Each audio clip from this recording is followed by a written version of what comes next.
All right. Welcome to the final session of the day. You've made it all the way through. Congratulations.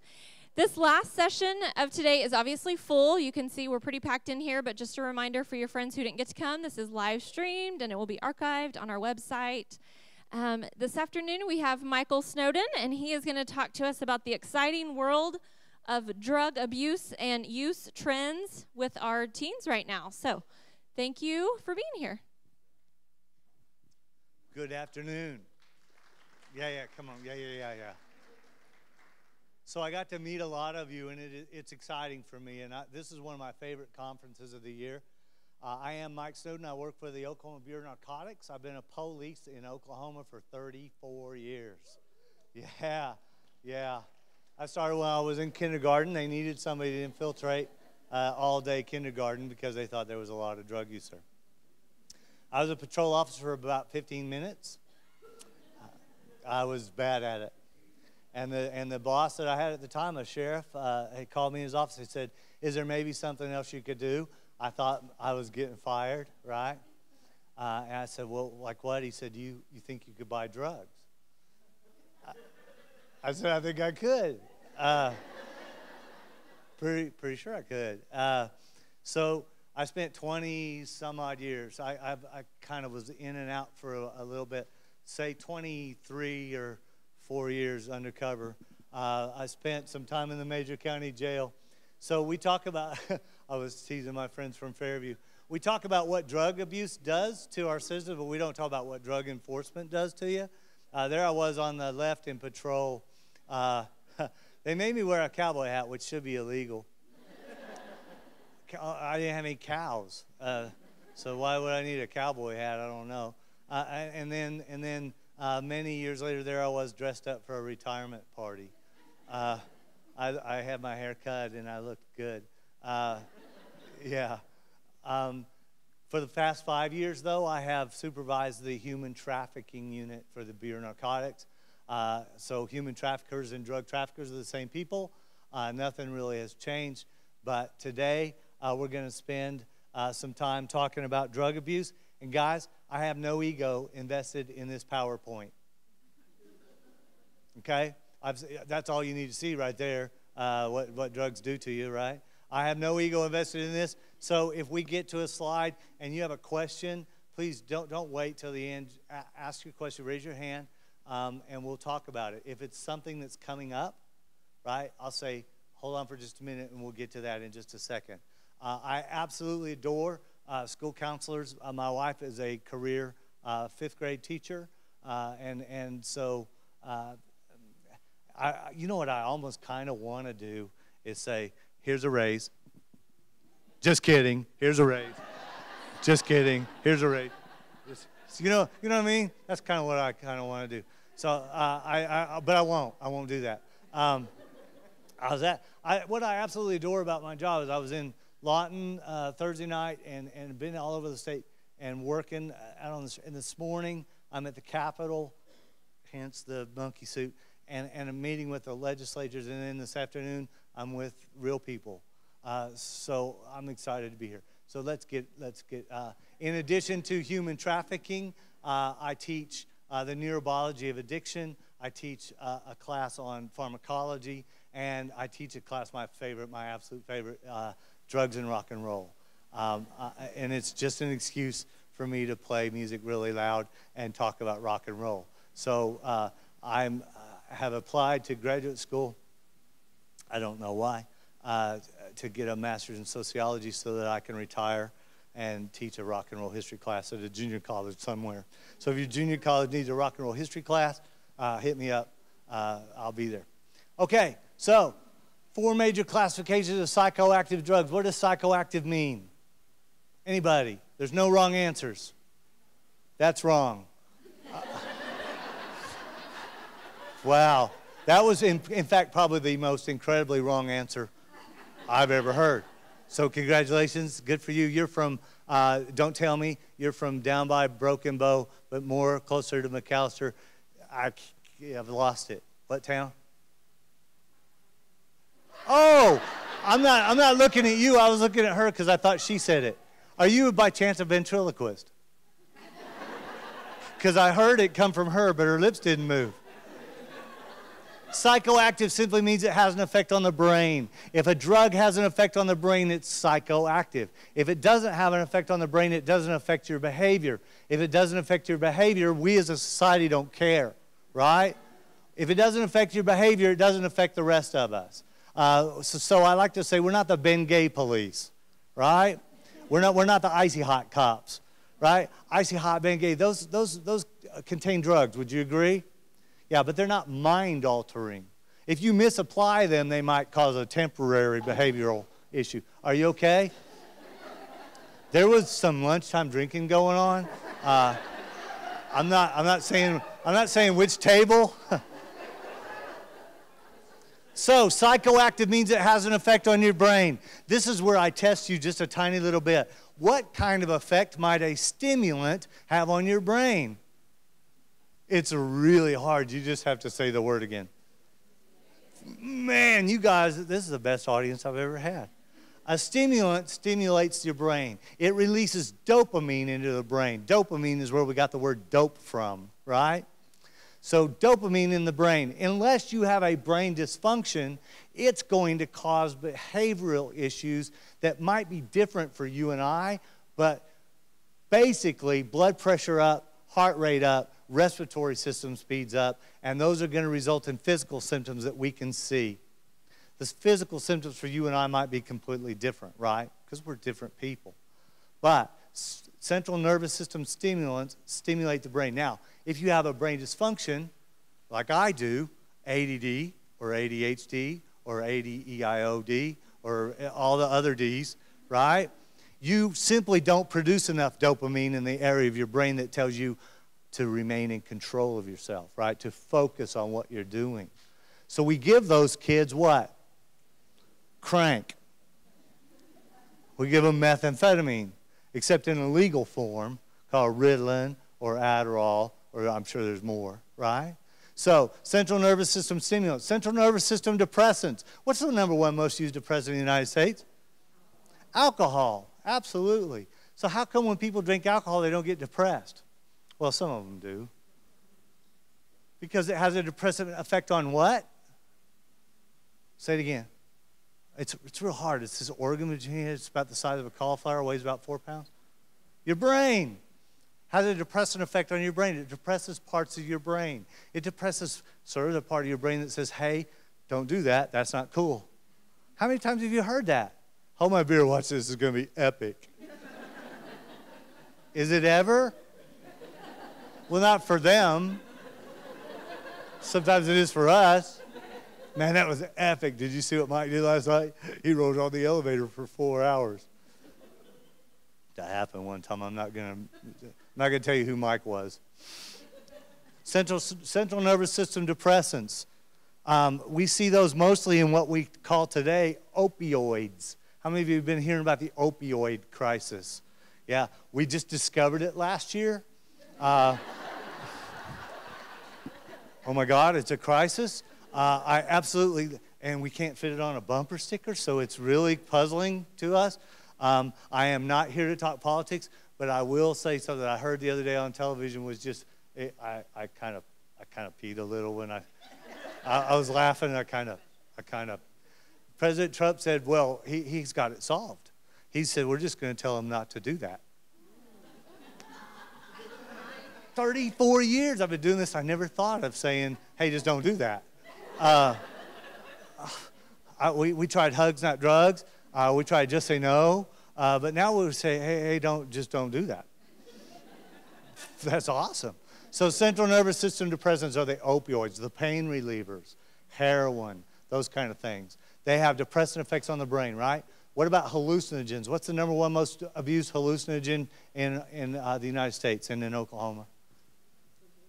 No. That'll be when we get to inhalants. You can say that again. Okay. What's the number one most used hallucinogen in the United States? No, although that worries me because you said acid, like there's some familiarity there.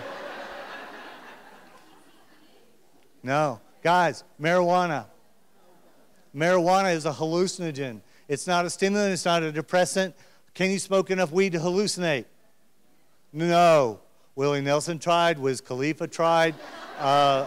Matthew McConaughey tried. Snoop Dogg, Snoop Lion, Lion Dog, whatever. I don't know what he calls himself now. They've all tried. You can't smoke enough weed to hallucinate. Marijuana is not called a hallucinogen because it causes hallucination. It's a hallucinogen because it disrupts normal communication in the brain. Some hallucinogens, like lysergic acid diethylamide, LSD, or acid, disrupt communication so intensely that they actually do cause hallucination, right? Peyote. What's another one? I want to see if anybody knows. Say it again. I love that. Thank you very much. What's your name? Linda? Anna. It doesn't matter. I'm going to call you Linda. Is that okay? So, Linda said mushrooms, which leads me to believe that she's not familiar with them. Had she said shrooms, I'd have been worried. Guys, I know we're joking around, but I say everything I say today is for a reason. Because what did I just demonstrate as we were talking about that? Familiarity with terms might be a clue. Right? Does it mean that Linda, my friend here, is using psilocybin or hallucinogen mushrooms? Is that what that means? No, but it's an opportunity for me to start a dialogue with her about why she knows what a shroom is. Or has she just been to Olive Garden so she knows about mushrooms? All right. Hallucinogens, LSD, marijuana, psilocybin or mushrooms, peyote, which we find in cactus. Lastly, inhalants. Not things that you smoke, things that you inhale, like air duster. Air duster in a can, right? Say it again. Linda knows a lot about this. Poppers. Ooh. Yeah, nitrous oxide. Yeah, that worries me a little. Paint. Here's a little clue, guys. Here's a little clue for you. Almost all solvents, almost all glues, except for Elmer's. Elmer's is just good for eating. Oh, come on. Nobody did? When I was a little kid, we had a little tub of Elmer's, and you took the little cap in there, the little stick, and the little stick was always gooped up. And so when nobody was looking, you kind of went, oh, come on, really? Liars. Man, I did. That's what's the matter with me. By the way, before we go any further, I just want to say thank you, because for those of you new, for those of you that have been in the profession for a long time and you think maybe school counselors don't make a difference, just look right here. School counselors made all the difference because my parents couldn't. Right? Because I was that turd. I was a turd. T-U-R-D, capital T-U-R-D, right? And the school counselor took me aside and said, you're a turd. T-U-R-D. And she worked with me, and then he worked with me. And guys, so keep up the good work. So inhalants, any glue except Elmer's, any solvent, magic markers, the big, huge, you know, all your secretaries got them. All your those secretaries in the school office, they got that big Route 44 Magnum big, humongous markers. What for? What for? No, really, what for? If you see them every now and then and they're opening the cap and, you know, something. It's called coping. It's called coping. All right? And guys, here's the last clue on this one. Anything in an aerosol can. Anything in an aerosol can. Anything. It doesn't matter what it is. It doesn't matter if it's paint, if it's deodorant, if it's air blast, if it's carburetor cleaner, whatever is in an aerosol can. It doesn't have anything to do with the product in the can. But CO2 shoots that product out of the can. And carbon dioxide causes oxygen deprivation to the brain. So you could get the same drunken, silly stupor effect. What's your name? Amy. Amy's like, is that really your name? That was pretty instant. I'm used to people lying to me about their names, but she came across it, so I'll call you Linda. Is that okay? So what was I going to say? I got so busy talking about your name, I can't remember. I don't remember. So anything, Linda can demonstrate to us how you can get naturally drunk and high the same exact way as an inhalant, just by yourself. So nobody's going to hurt you. Nobody's going to, you can have a safe space later. Take a deep breath. Okay, hold it. And here in about 3 minutes. Oh, no. No, but the brain is going to say, hey, I'm out of oxygen, right?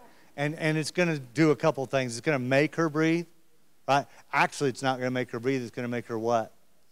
Say it again. No. Can anybody in here hold their breath till they pass out? Really? Come on. Can you? Come on, please. Raise your hand, please. Every police academy class, there's one. I can. Oh, my God, please, come up here. Hold your breath till you pass out. I want to see. But what's the first thing they're going to do when they just can't do it anymore? Say it again. No. It's the opposite of gasping is no. They're not going to inhale. They're going to exhale. Why? Because they've got too much carbon dioxide built up in their system and oxygen is not getting into their brain. So inhalants simply bypass that whole system and flood the brain with carbon dioxide, and oxygen can't get to the neurons, right? So now everybody in here knows everything there is to know about drug abuse, right? How many of you, knowing all that, are not drug users? Good, good. Are you know what? Huh? Somebody's laughing. That table over there is passing a doobie around. I don't know what they're doing. We're all drug users. Would you agree? Words are important. I was an English literature major. Look what that got me. Don't major in that. That's terrible. We're all drug users. Would you agree? We designed this whole system, sometimes malfunction, and we design these drugs to go in there and either correct the function or make the symptoms go away until the system corrects itself. Would you agree? So we're all drug users. Is that a normal activity? Yes. Can you do something normal until bad things start happening to you? Like a video game? I used to talk to my kids, right? There's nothing wrong with playing a video game. But if you play a video game for 12 hours a day, every day, right, what's going to happen? Bad things. You're going to get kicked out of school. You're not going to have a boyfriend or girlfriend unless they're ignorant and playing video games for 12 hours a day too. I shouldn't say ignorant, but you know what I'm saying? Abuse is defined as the continued use in the face of adverse consequences. A lot of our society are drug abusers. That doesn't mean they're addicted. It doesn't mean they're addicted. They're drug abusers. They're continuing a habit, a pattern of behavior, even though bad things are happening to them because of that. Right? Okay. Now, when you abuse a chemical long enough, it's as if a switch flips in the brain. We can't predict when and where that's going to happen. It might be fairly soon. It might be years down the road. But literally, in the limbic system in the brain, you no longer experience natural reward. You no longer experience natural reward unless you have that drug on board. Right? That's called a disease. You have diseased your brain. You've malfunctioned it. Right? And that disease is called addiction. And I am absolutely astounded that in 2018 we're still arguing about whether addiction is a disease. The hang-up that people have with addiction as a disease is that it's self-inflicted. Does that make sense? So there's a couple kinds of diabetes, right? Can you be born with diabetes? Can you eat Twinkies until you get diabetes? Both of those patients are diabetics, and they both need to be medically treated, right? The doctors say, well, you ate Twinkies until you got diabetes, so we're not going to treat you. What would we think about something like that? So guys, I just, as you go through the highways and byways and in your schools and out of your schools, when you hear those people talking about, well, addiction's not a disease, they did it to themselves, that's just one of the most ridiculous arguments I've ever heard. Because you can self-inflict a disease, right? Thank you, amen, good Lord. I'm a Baptist, right? No, actually I'm a Nazarene, but it's okay. Nazarenes are Baptists who can dance. We can, not well, but okay. So that's addiction. All right, we got to move along. In 2016, we don't have the 17 numbers yet because these numbers come from the medical examiner's office. We don't have the 17 numbers yet because these numbers come from the medical examiner's office, and they are probably the most underfunded, understaffed state agency other than the health department. Oh, that was a joke, but it's not funny. They lost 150 employees last week, right? So 2016, we had 945 of our fellow citizens in Oklahoma died because of what they ingested. They didn't get in a car accident. They didn't fall off a building because they were high. They died simply because of what they ingested. 945. We lose more people to drug overdose every year in the state of Oklahoma than we do motor vehicle accidents. Right? But there again, it's hard to have sympathy because everybody just assumes they did it to themselves. Right? Some of those were accidents. Some of those were suicides. Some of those were recreational use gone bad. Right? There's all kinds of reasons. Some of them were long-term addiction that got out of control. Right? Some of those were human error, a nurse or a doctor or somebody administering the wrong drug to the wrong patient. We see some of that. So 945. 62% of those fatalities are from what? Pharmaceuticals. 62% of our fatalities are from pharmaceuticals. This class is not called Who Died, but how do we talk about current drug trends? We look at who's overdosing and what are they using, right? By the way, can you live through an overdose? So when I say overdose, what does that mean? It just means too much. Would you agree? Just too much. If I drink too much coffee this morning, which some of you are suspecting now, if I drink too much coffee this morning, I get a little bit jittery. Is that an overdose? If I drink too much coffee this morning and I die, is that an overdose? Yeah, and my wife's going to sue Starbucks. No, I'm teasing. What a way to go, though. Got a mocha latte in both hands, just slamming it down. Woohoo! Yeah. So 62% of those are pharmaceuticals. And guys, this is going to sound really weird coming from the police, so hang with me, all right? Pharmaceuticals is another way of saying what? Prescription, which is another way of saying what? Thank you very much. Legal. Guys, in the big scheme of things, when we're talking about life and death, not incarceration or not incarceration, we're talking about life and death, what difference does legal or illegal make? Our society gets so wound up on those silly little distinctions that we're forgetting that legal drugs will kill you. Right? 62% of our fatalities from legal drugs, 33% from street drugs, whatever that is, and what 5% of that is from alcohol. That was me and my friends at a conference. Oh, come on. So here's the top 9. We're not going to spend much time on this. I just want you to see it. Methamphetamine, obviously number 1, still in the state of Oklahoma. However, in the medical examiner's office, you see oxycodone and hydrocodone. To us in this room, that's the same thing. Those are opioid pain relievers, right? The medical examiner's office separates those because one group has acetaminophen in it and the other group does not. So they separate those two. But add that number up and you're going to see it's in very close second. Very close second to methamphetamine. So we got morphine. What's alprazolam? Boy, you knew that quick, Linda. Was that...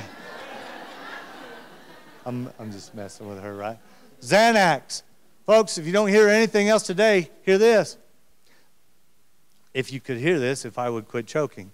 Xanax, Z's, footballs, bars are the most popular tablet in every middle school and high school in the state of Oklahoma.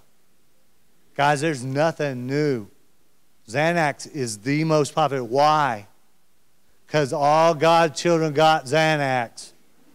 Every mom over the age of 28's got Xanax. No, I'm teasing. All school counselors got Xanax. All school principals got Xanax and Valium. And an alcohol problem. No, but do you see what I'm saying? We write it like candy. Because in and of itself, Xanax is relatively harmless. However, if you're suffering from an addiction to meth, an addiction to Lortab, addiction to Percocet or Vicodin or Vicodin, there are physical side effects that go along with that. One of those is muscle tension, and the other one is anxiety. So what do those addicts look for? They look for Xanax to relieve the anxiety. They look for Soma to relieve the muscle tension. And those three things are a deadly combination. And so we see alprazolam on the top 9, not because it's killing people by itself, but because it's a combination of drugs that pushes people over the cliff. Make sense? Diazepam, is that new? That's Valium, by the way. In 1963, the Rolling Stones wrote a song about it called Mama's Little Helper. right? And I'm not making fun of ladies. I know that would give me in real big trouble nowadays, right? But because daddies take them too. We just don't talk about it because it's not cool. Fentanyl is the up-and-comer. Next year you're going to see more of that. The year after that you're going to see more of that. Fentanyl is a central nervous system depressant. It's about 100 times stronger than heroin. We use it to put people to sleep, for surgery. We also use it sometimes for long-term pain patients. Comes in a patch, comes in a lollipop, comes in a lozenge, and now it's being manufactured on the street. We haven't seen any production labs in Oklahoma yet, but we did see what we call a reduction lab, where they were taking powdered fentanyl and boiling it into gelatin to make fentanyl gummy bears. That was down by Purcell, Lexington area.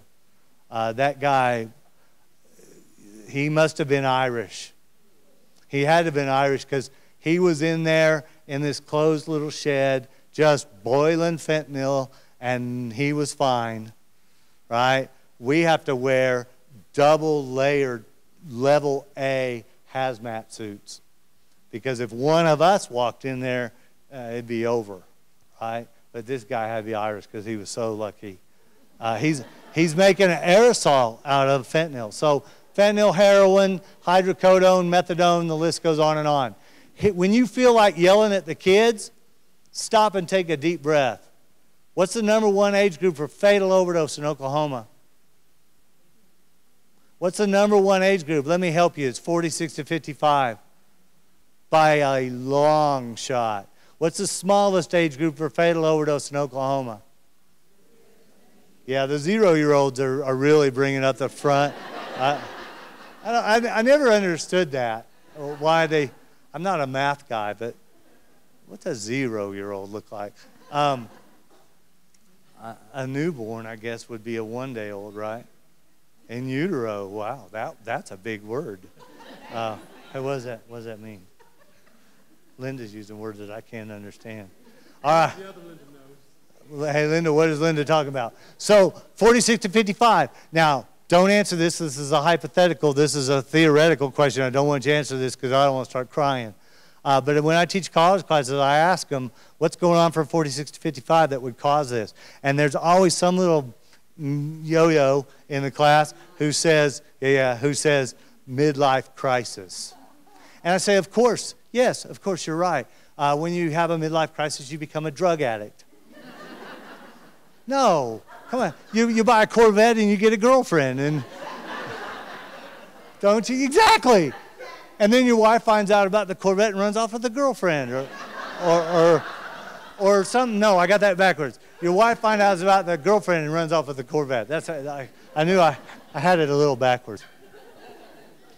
Either way, right? 46 to 55. Would you agree that health effects of drug use might be cumulative? Yeah, all the things that you've done your whole life are maybe now starting to kind of go, right? I'm not here to talk about religion. I'm not, I promise. But I have a peculiar theory about God or whatever it is that you want to believe in. I think God is like a giant waitress in the sky. And every time I have a triple cheeseburger with whatever, triple cheeseburger, God writes it down on the bill. And then sometime between 46 to 55, God taps you on the shoulder and says, hey, Mike, here's the bill. You owe me 2 strokes and a heart attack. You got a couple stents, you'll be all right, right? And so then you go to the doctor. Is the doctor going to think you're a drug seeker? No. In fact, none of you in here, I know, are in that age group. I am, but just barely. I'm not going to tell you which side, right? But my point is, you go to the doctor, try to walk out of the doctor's office without a prescription now. So I have a great friend. He's my physician. I see him every year. That's it. We have a lot of things in common. So he yells at me every year, hey, you're an idiot. You have the most unhealthy life I've ever seen, and there's nothing wrong with you, and it pisses me off.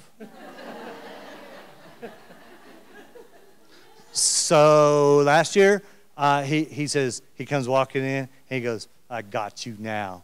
And it scared me. I was scared, right? And he says, it's your cholesterol. Yeah, you knew it. You did. Were you there? Well, you might have been there because I don't really remember much of anything. Oh, my God, really? So he said, it's 201. Yeah, it's supposed to be under 200. And so I asked him, what do I need to eat? Do I need to eat something green or walk around the block or something? And he said, no, just take these pills. Do you see the problem with that? So non-fatal overdoses are going down. Before we start patting ourselves on the back about that, people aren't reporting anymore. Any medical facility, doc in the box, hospital, emergency room, if you live in Poto, the vet clinic. Where's my Poto lady? She's back here somewhere. They say they're going down, but I think it's a reporting issue. 84% of our non-fatals are prescription drugs. 84% of our non-fatals are prescription drugs, right? So we're actually doing better at staying alive, right? Medical care is better. First responders are better trained. People are better trained at what to look for. We're getting better. Women overdose a lot more often than men, but women live through overdose a lot more often than men because men are too dumb to go to the doctor. We're like, give me another beer, I'll be okay. And things just don't go good after that. So here's the top 9. Xanax, alcohol, hydrocodone. What's number 4? Can you overdose on marijuana? Dude, it's on the chart. Dude's over back there, no. No. Of course you can, it's on the chart. I didn't wake up this morning and go, I think I will put some crap on the chart just to lie to people about weed. Of course you can. What's going on with marijuana today? Not actually, it's not legal. So put that out. Put that back in your pocket. But it is legal where? Colorado, right? And all of our marijuana is coming from Colorado now. So they introduced it as legal medicinally, and then they introduced it legal recreationally, and now they have vending machines in Denver where you can plug in $20 or your credit card or whatever and get a bag of weed. Yeah, it's really cool.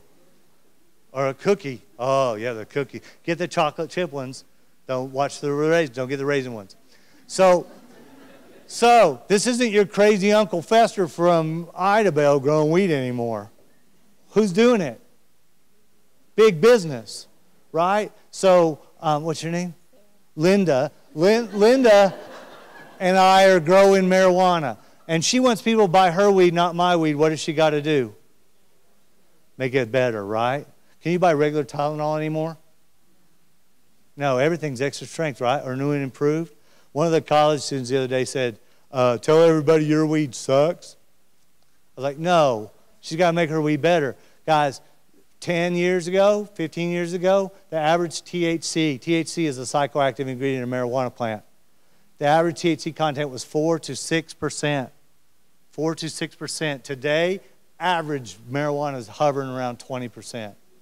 The problem isn't the THC. The problem is we haven't learned dosage control. People are smoking the same doobie they always smoked. They're stuffing the same hitter they always stuffed. They're rolling the same blunt they always rolled. They're doing all the same things they always did. They're smoking the same amount of weed they always did, but they're ingesting a lot more THC. So too much THC, heart going like that, can't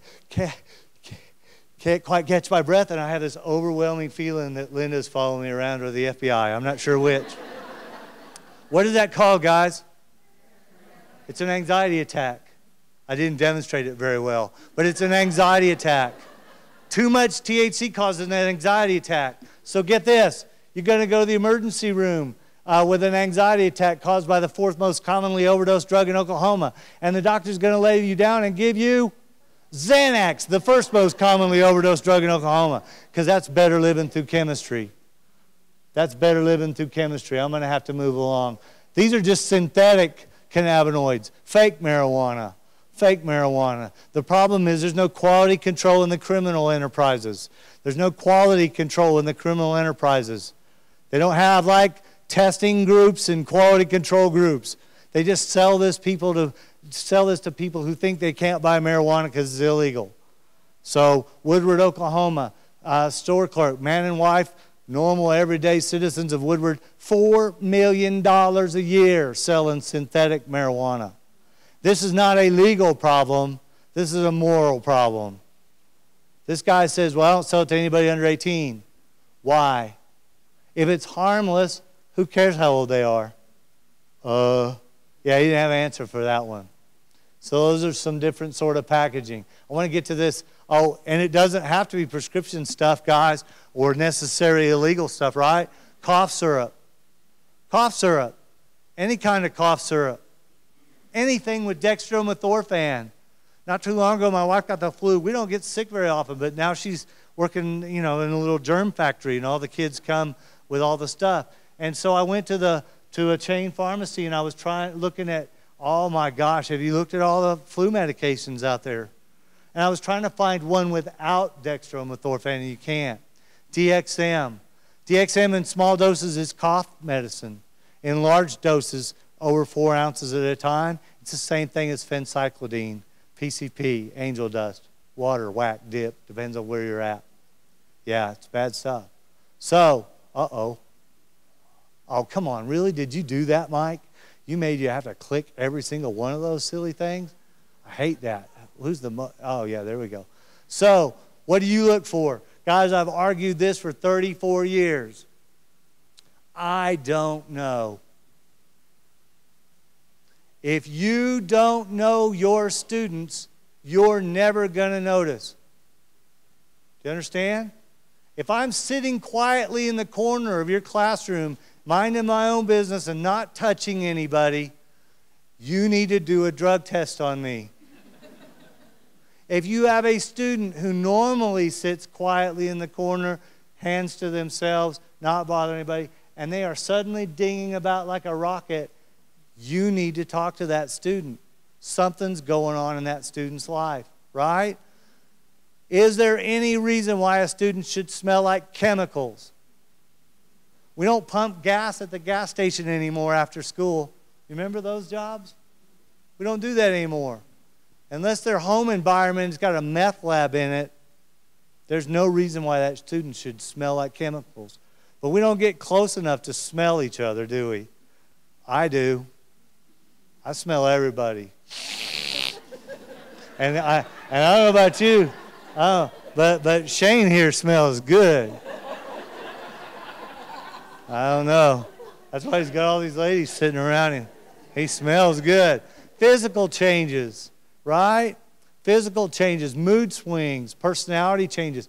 But I'm going to argue to my dying day, you're not going to notice any of this stuff if you don't know these kids. If the classroom teachers, if the counselors, if they don't know these kids, if they haven't invested in these kids' lives enough to get to know them, they're not going to notice any of this stuff, right?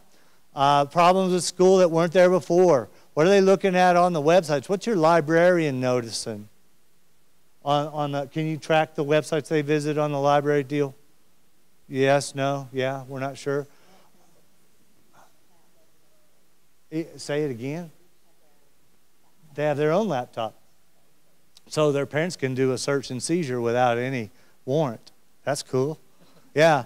I don't like what one of my friends added, that violent sketches and music. Hey, okay, I think I'm mature enough to listen to whatever kind of music I want without it creating some sort of discipline problem with me. If your child is so weak-minded that, Black Sabbath causes them to go commit a murder, they had a problem to begin with. Amen? All right. Changes in dressing friends, and lastly, through your drug testing. That picture of that little guy right there who doesn't even shave, look at the fuzz. That's a dextromethorphan molecule on the back of his neck, tattooed.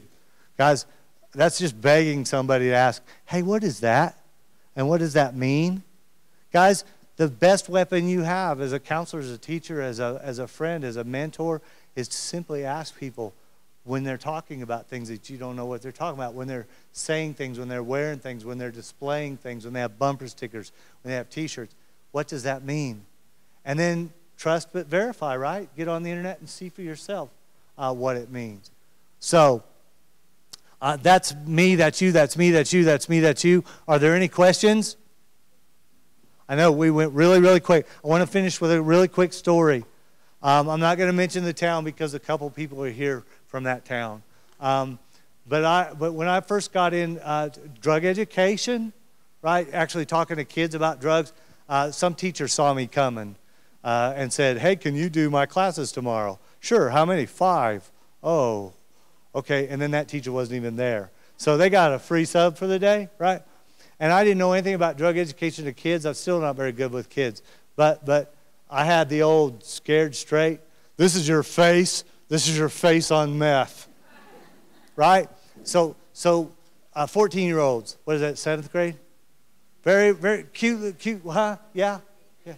8th grade, okay. So really cute little girl sitting in the front. I get to the slide, the third slide, this is your face on meth. And this beautiful child raises her hand and she says, Agent Snowden. And I said, call me Mike, because I want to be cool. And she said, Mike, you're full of shit. Oh my gosh. I don't know anything about kids. I don't know how to talk. I know about my kids. I just go drink and ignore them. But I said, what do you mean? And she said, my sister's been using methamphetamine for 10 years. She doesn't look like that. I said, no, tell me about your sister. Guys, I'm completely uneducated, don't know what to do about this thing, right? Tell me about your sister. She's 27 years old. She works at Pizza Hut. She has 3 kids, no husband. She lives at home with mom and dad. Now, I got to tell you guys, I'm a white, suburban, middle-class yo-yo. To me, that's a terrible lifestyle. So I asked these kids in this class, how many of you kids think that that's a normal lifestyle? And they all raised their hands. I asked the kids in this class, how many of you are going to do better than that? And they all raised their hands. So how are you going to be better than that, making the same decisions that she made? I don't know anything about what I'm doing, right? And I said, so why are we using drugs in this community? And for the first time, these kids started talking to me. Drug abuse is a symptom of a larger problem. Drug abuse is a symptom of a larger problem. We like to say it's the problem, but it's a symptom. In this particular community, it was racism. In this particular community, it was mistreatment by the police. In this community, it was you're either poor or rich. There's no in between. In this community, these kids didn't necessarily see everything, but they perceived that there was a problem. And in middle school or when you're 50 years old, is perception reality? So I literally grabbed this little girl after class. I said, come with me. We went to the principal's office. I said, can she stay in this class all day long? And he said, she's a great student. Of course she can if she wants to. She said, sure. I said, when I get to that slide, every class, I want you to call me out on it. About the 3rd class, she started really getting out of control with the cussing. I had to kind of back her down a little bit. But guys, by the time I left that school that day, I'm not ashamed to admit, I was in tears.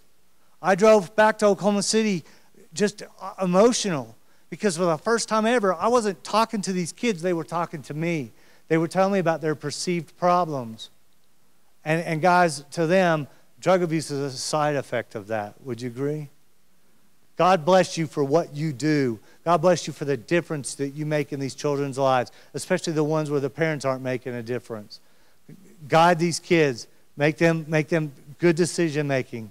Good decision making. Don't do drugs. Just say no. Hugs, not drugs. Don't ever start that, right? Put all that stuff aside. Just invest yourself in their lives. And they understand, they recognize love when they see it. Any questions? Well, why are you still sitting here? Yeah.